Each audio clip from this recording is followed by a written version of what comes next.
All right, so not getting back to you, actually, yes, it's a polite escape. But here are some of the things I'll say to you very quickly.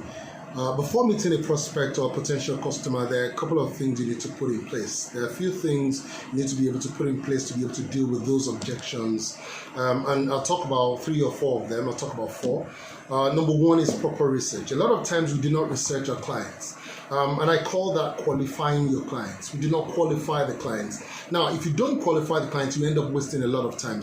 And how do you do that? You need to ask certain questions. So for certain products or certain services, you have a particular target audience. So if your target audience, for example, are people working in a bank, it is absolutely important that you ask those questions beforehand. You'll be able to know precisely where they work, what they do. So if you're selling products for people in such a space, if you're not asking the right questions, you end up speaking to the wrong people, and then you end up wasting time. So for example, you sell things the students need. There are 2 classes of people you talk to. You either talk to the parents or you talk to the students themselves. Those are your target audiences. But if you're talking to someone who feels they might have the money, but at that time you might be selling the wrong product to the wrong person. So at the end of the day, you've not qualified that client, you end up losing time, and then you also end up losing money.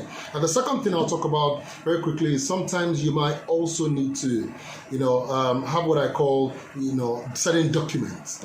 For certain industries, you need certain documents to be put in place. So, for instance, if a client comes to us at Jetites and says they would like to design a website, we send them what we call the client request document. Now, the client request document has all the information about their brand, their business, their prospective target audience, and all of those sort of questions. So we know a whole lot more about them, and then we're able to solve their problems or solve the challenges or build them a website that sells for them.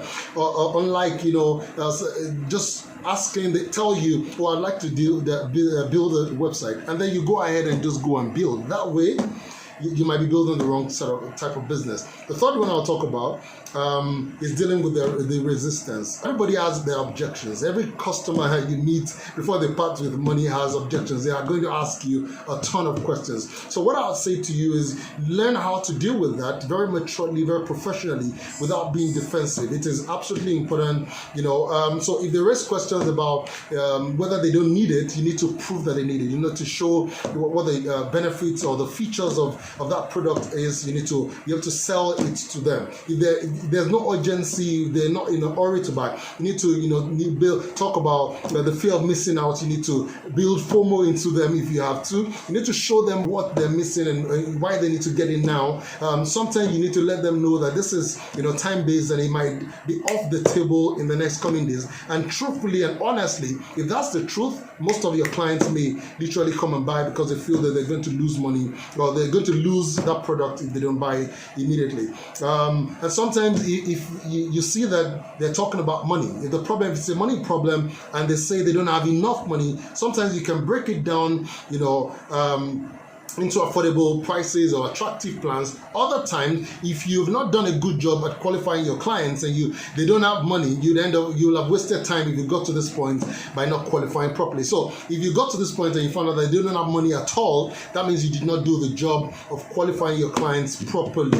And then finally, definitely in every sale, you need to close the sale. You need to learn how to get the money from the client. There are things you tell them, you need to connect with them. The product needs to connect to them. I talk about, know, like, and trust. Do they know you? Do they like you? Have they seen you enough? Have you shown your expertise? If they didn't like you enough to be able to buy from you, and once you're able to, talk to them about the things they really want, you'll be able to definitely close the sale. And don't waste time. If you need to send that email immediately, send it immediately after the call. If you need to send a text message, send it immediately after the call. Send your account number. As a matter of fact, call it for them on the phone if you have to. If you have 2 phones, as you're talking to them on the phone, tell them, I've sent it right now. And then as soon as you send it, we're going to send you this and this and this. They know, they see the urgency, they feel the urgency. Because once it goes cold, you might not be able to get that business back. And I hope that, with these few points, you'll be able to take your business to the very next level and brand it in such a way that you're selling